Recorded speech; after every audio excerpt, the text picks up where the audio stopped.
I'm Bernie and I'm a carer for my husband.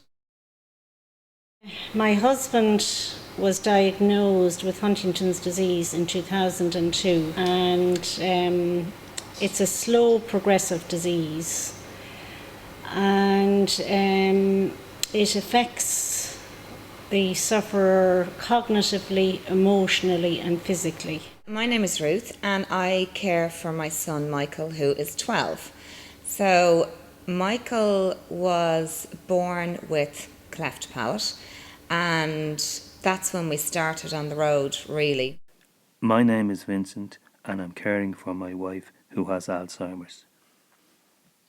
About 7 years ago, my wife was working, she had a good job, and she came home one day and she said something happened to me. She says, I just couldn't remember anything for about 15 minutes.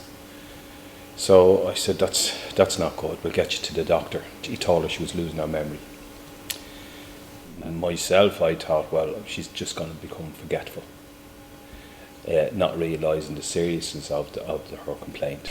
The genetic counsellor said you have to condense life, and that is extremely difficult, when you're getting the shock of news like that and your whole life just turns upside down, because it's impossible to dream, it's impossible to plan, especially in the early stages when you're just so under complete and utter shock. So Michael doesn't actually come under one particular group, because one minute we're dealing with the cleft palate people, then we're dealing with the hearing people. He also, only in the past 2 years, has severe sleep apnea, so now we're in a respiratory area.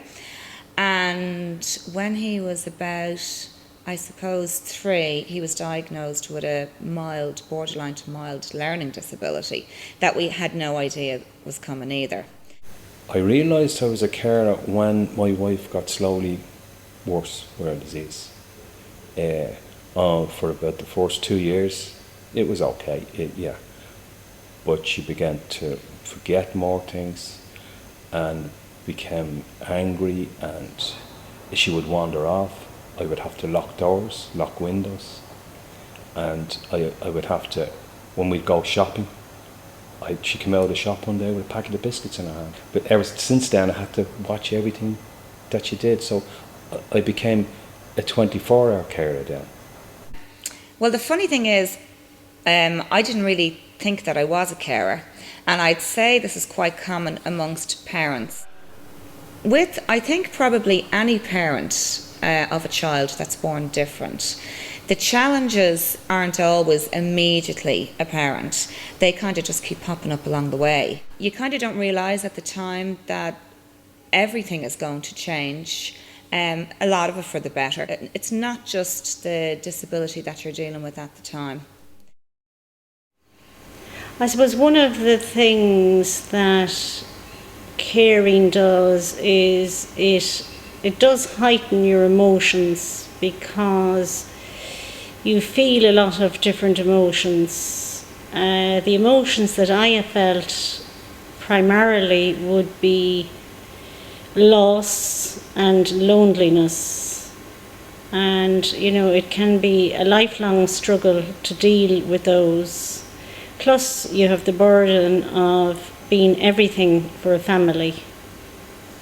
You're the breadwinner, you're the carer, you're the psychologist, you are the financier, you're the clown at birthday parties. You have to be everything, and it is difficult being all things to all of the family without help. I was finding I was getting less and less telephone calls from my friends, because, well, they've got their own life to lead. Because I had lost my social skills. They were gone. I couldn't, I would go out, but I wouldn't have anybody to go out with. I didn't have anybody to talk to. There's no friend there, But I needed to do something on my own. I needed to help myself. And that wasn't going to come in the form, like as a knock on the door. I had to do it. help. I knew I couldn't do this thing on my own. So I, somehow or another, I got in touch with CrossCare, or they got in touch with me.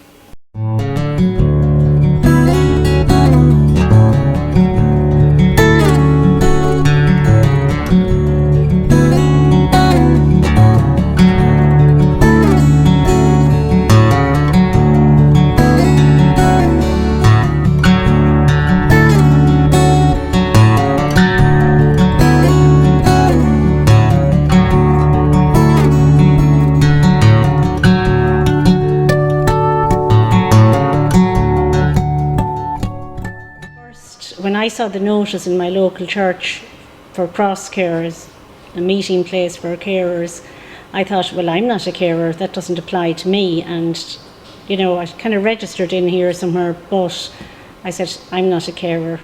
And I was basically sitting in the waiting room, and I saw a very small sign for free yoga. I really didn't think I qualified as a carer. And they go, no, you absolutely qualify for a free yoga class. I just couldn't believe it. It was just so fantastic.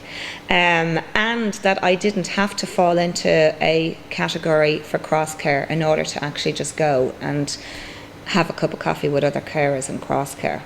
My safe house is going into CrossCare. When you press the buzzer and you're let in the door, you just feel this is your space. Big arms of friendship and love surrounding me. The focus is on the carer.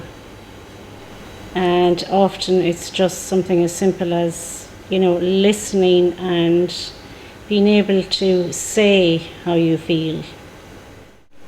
And I was the one person in the room that didn't know anybody at the time. And slowly but surely I got to know their names and what they're about. In fact, I have bonded with a friend that has taken me inside CrossCare and has taken me outside CrossCare. But it doesn't end there. You're still in communication with CrossCare.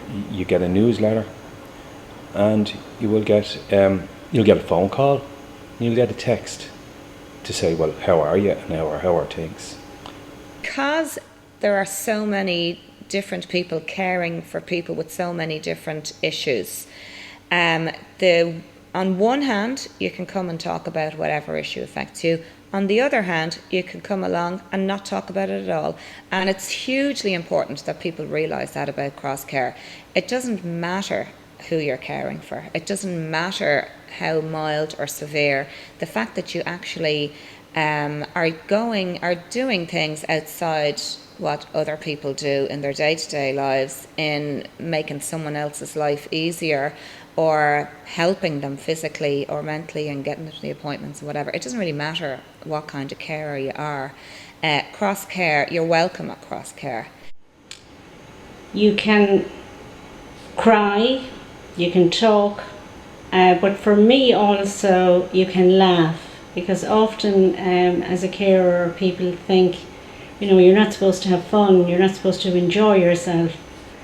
I've become more outgoing.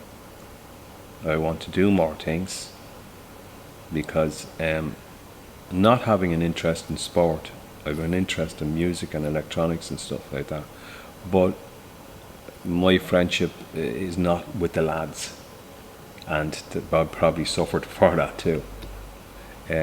So I needed something different, a different sort of an outlet, and I found it in CrossCare, and it has changed me. You have to separate yourself sometimes from the job as carer and just come along, and that's why I think CrossCare is different, and that's why I think CrossCare in itself is an umbrella organisation for all carers regardless of the job that they do.